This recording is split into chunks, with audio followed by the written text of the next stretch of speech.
Assalamualaikum semuanya, ketemu lagi bersama saya Melda Idila Putri. Nah, di video sebelumnya saya telah menjelaskan materi mengenai perkembangbiakan secara vegetatif, perkembangbiakan secara generatif, teknik pembibitan, dan teknik penanaman. Nah, setelah kita mengetahui nih bagaimana sih cara melakukan perkembangbiakan secara vegetatif dan generatif, kita akan melakukan kegiatan pembibitan. Setelah itu kita melakukan kegiatan penanaman. Nah, setelah melakukan semua rangkaian kegiatan ini, kita perlu melakukan kegiatan pemeliharaan tanaman yang telah kita tanam tadi. Nah, di video kali ini saya bakal bahas materi mengenai teknik pemeliharaan pada tanaman kehutanan. Apa aja yang kita bahas pada materi ini? Kita bakal bahas apa sih definisi dan tujuan dari kegiatan pemeliharaan ini. Kita juga akan bahas bagaimana tahapannya dan jenis-jenis kegiatannya saat kita melakukan pemeliharaan tanaman kehutanan ini. Oke, yang pertama kita bakal bahas definisi dari teknik pemeliharaan tanaman kehutanan ini. Pemeliharaan tanaman hutan ini merupakan kegiatan untuk memberikan kepastian hidup bagi tanaman yang telah selesai ditanam sampai batas waktu tertentu. Tujuan dari pemeliharaan ini adalah untuk mendapatkan pertumbuhan yang optimal dari tanaman yang telah kita tanam. Nah, selanjutnya itu ada tahapan pemeliharaan. Tahapan pemeliharaan ini terbagi menjadi dua. Yang pertama itu ada pemeliharaan tanaman muda, dan yang kedua itu pemeliharaan tanaman dewasa. Yang dikatakan tanaman muda ini adalah tanaman yang berumur 1 tahun pertama saat dilakukan penanaman, dan tanaman dewasa ini adalah tanaman yang telah melewati 1 tahun pertamanya. Dan biasanya tanaman dewasa yang telah melewati umur 1 tahun pertama ini pemeliharaannya itu akan diserahkan ke alam. Nah, jenis kegiatan pemeliharaan ini terbagi menjadi 7. Yang pertama itu ada penyulaman, yang kedua itu ada penyiangan gulma, yang ketiga itu ada pemupukan, yang keempat ada pemangkasan cabang, yang kelima ada penunggalan batang, yang keenam ada pengendalian hama dan penyakit, dan yang ketujuh ada penjarangan. Nah, kita bakal bahas satu persatu apa-apa aja kegiatan yang kita lakukan pada saat melakukan pemeliharaan ini. Yang pertama ada penyulaman. Penyulaman ini adalah usaha untuk mengganti tanaman pokok yang telah mati atau diperkirakan akan mati, sehingga jumlah tanaman per hektar yang tumbuh sehat sesuai dengan standar yang diinginkan. Tujuan dilakukannya penyulaman ini adalah untuk meningkatkan persentase dari tanaman. Jadi tanaman dalam satu kesatuan luas tertentu dan memenuhi jumlah tanaman per hektar sesuai jarak tanamnya. Yang kedua ini ada penyiangan. Penyiangan ini adalah usaha untuk membebaskan tanaman pokok dari persaingan dengan tanaman pengganggu seperti rumput-rumputan, semak, dan sebagainya, yang biasanya kita sebut dengan gulma. Jadi persaingan yang dimaksud ini adalah persaingan untuk mendapatkan cahaya matahari, untuk proses fotosintesis kan, udara, air, unsur hara, dan lain sebagainya. Manfaat melakukan penyiangan ini adalah yang pertama itu ada untuk mempercepat pertumbuhan bibit, yang kedua itu mengurangi resiko kebakaran, dan yang ketiga itu meningkatkan efektivitas pemupukan. Kegiatan ini dilakukan setiap 3-4 bulan sekali dalam setahun, sampai tanaman itu berumur 2 atau 3 tahun. Nah, yang ketiga ini kegiatan pemupukan. Pemupukan ini adalah usaha untuk memberikan nutrisi yang cukup bagi tanaman, sehingga tanaman mampu tumbuh dengan optimal. Yang keempat ada pemangkasan cabang. Pemangkasan cabang tanaman ini merupakan kegiatan dengan mengurangi bagian yang tidak produktif pada tajuk. Tujuannya itu adalah untuk mendapatkan kayu yang bebas cabang yang tinggi. Nah, yang kelima adalah kegiatan penunggalan batang. Kegiatan ini merupakan kegiatan membiarkan satu batang utama yang hidup selainnya itu dipotong. Misalnya itu ada pohon yang cabangnya itu yang satu lurus dan yang satunya bengkok, atau ya bengkok. Jadi kita akan membuang kayu yang bengkok tersebut dan meninggalkan satu batang uh, yang lurus.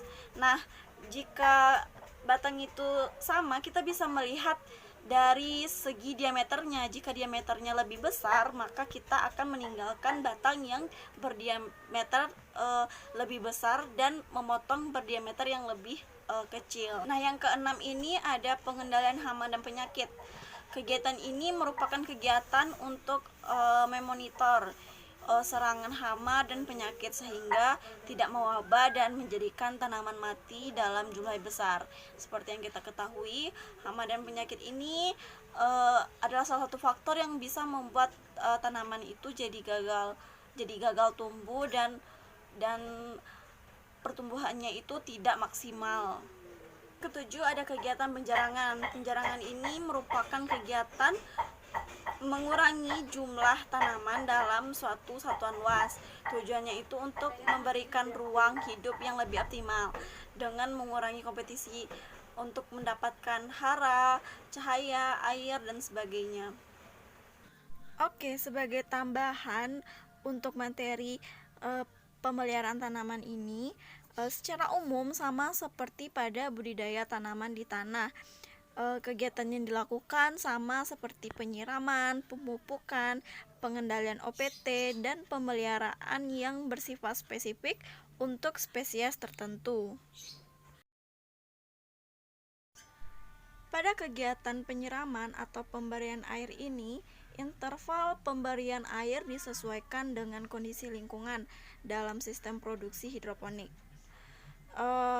Jika lingkungan panas, itu evapotranspirasinya tinggi dan pemberian air intervalnya lebih sering.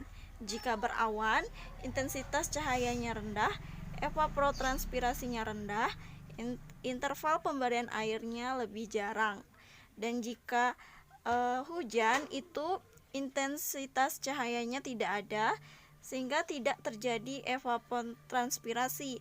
Jadi interval pemberian air sangat jarang. Nah, pada kegiatan pemupukan, konsentrasi, interval, dosis, waktu aplikasi, dan cara aplikasinya pun berbeda-beda. Konsentrasi ini adalah kandungan bahan aktif dalam setiap volume aplikasi pupuk. Sedangkan interval aplikasi itu adalah seberapa kali pupuk itu diberikan selama satu siklus hidup tanaman. Konsentrasi pupuk yang diberikan disesuaikan dengan umur tanaman. Kebutuhan tanaman akan zat hara itu berbeda pada setiap fase pertumbuhan tanaman. Jenis nutrisi juga berbeda pada setiap fase.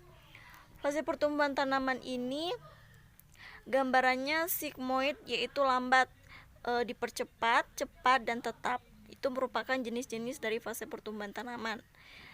Jenis nutrisi yang diberikan juga tergantung apakah tanaman dalam fase vegetatif atau reproduktif. Jika vegetatif, lebih banyak diperlukan nitrogen, dan jika reproduktif, lebih banyak diperlukan fosfor dan kalium. Dosisnya itu konsentrasi dicampur dengan interval aplikasinya. Nah, pada kegiatan pengendalian OPT ini terbagi menjadi 3. Yang pertama itu ada kelompok hama seperti insekta. Yang kedua itu ada kelompok penyakit seperti jamur, bakteri, dan virus. Dan yang ketiga itu ada kelompok gulma seperti ganggang, lumut, dan sedikit atau banyaknya rumput.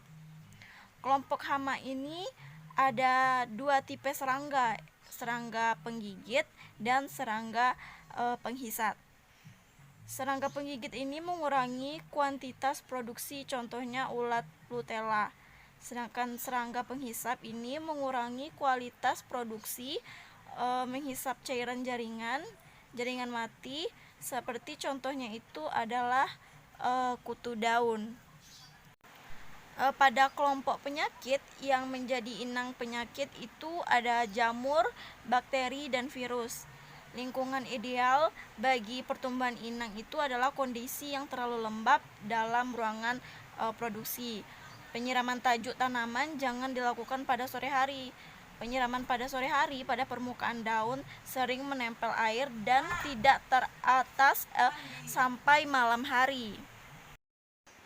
Pada kelompok gulma dalam sistem hidroponik, intensitas serangan gulma jauh lebih rendah daripada pertanian konvensional, sehingga pengendaliannya paling cocok dilakukan secara mekanis. Jenis gulma yang merugikan lebih sedikit itu adalah ganggang, lumut, dan rumput. Gulma yang paling sering ditemukan dalam ruangan produksi hidroponik itu adalah kelompok ganggang dan lumut. Nah, sampai di sini materi kita mengenai teknik pemeliharaan tanaman kehutanan. Semoga apa yang saya sampaikan tadi bermanfaat, dan mohon maaf jika terdapat kesalahan dalam penyampaian materi. Terima kasih juga buat teman-teman yang udah menonton video ini dari awal sampai akhir. Semoga apa yang saya sampaikan tadi bisa memberi dan menambah wawasan teman-teman. Saya tutup. Wassalamualaikum warahmatullahi wabarakatuh.